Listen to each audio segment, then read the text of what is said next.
қуанатын ерекше күн деп ойлаймын.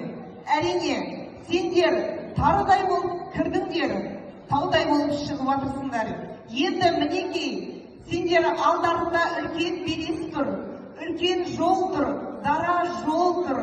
Сол барлық белестерді бағындырады, елдің үмітін ақтайды, азамат азаматша болады деген, қазақтың атын шығаратын ұрпақтары, перзенттері болады деген үміттемін.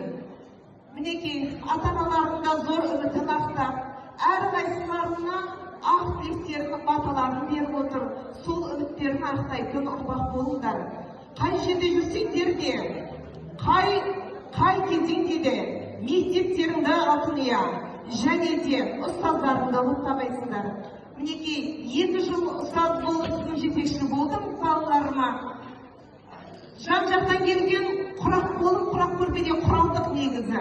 Бірақ бұл құралсақ та біз сондай бір ерекше сынып деп, балаларының әрқайсысы бір төбе, аспандағы жұлдыздай жарқыраған, маржандай төгілген менің балаларым сондай бір ерекше деп айтамын, аузымды толтырып. Өйткені әрқайсысының өзінің бір ерекше бір дара қасиеттері, өздерінің бір мінездері, өздерінің ерекшеліктері, барлығы өздеріне жарасымды қасиеттері бар.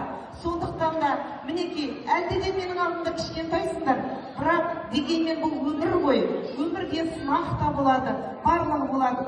Енді сол сынақты сендер жиі білетін мүмкіндік болады. Сол мүмкіндікті пайдаланыңдар, алтын уақыттарыңды бағалаңдар, бәрін үлкен биік белеске шығыңдар, самғаңдар, бәрін бағындырып, бір жерде, бір төрде отыратын азамат болыңдар, айналайындар.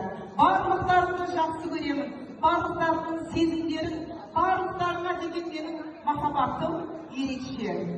Мен сендерді жақсы көремін.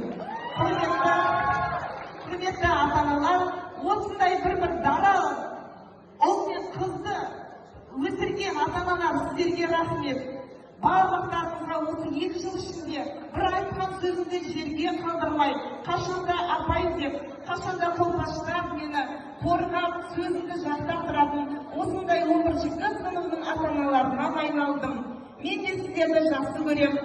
Сіздер де байқайсыз махаббатсыздар ғой, енді балаларыңызға да сондай махаббаттарыңызды төгіңіздер. Менің де махаббатым сіздерге ерекше. Барлықтарыңызға көп рахмет.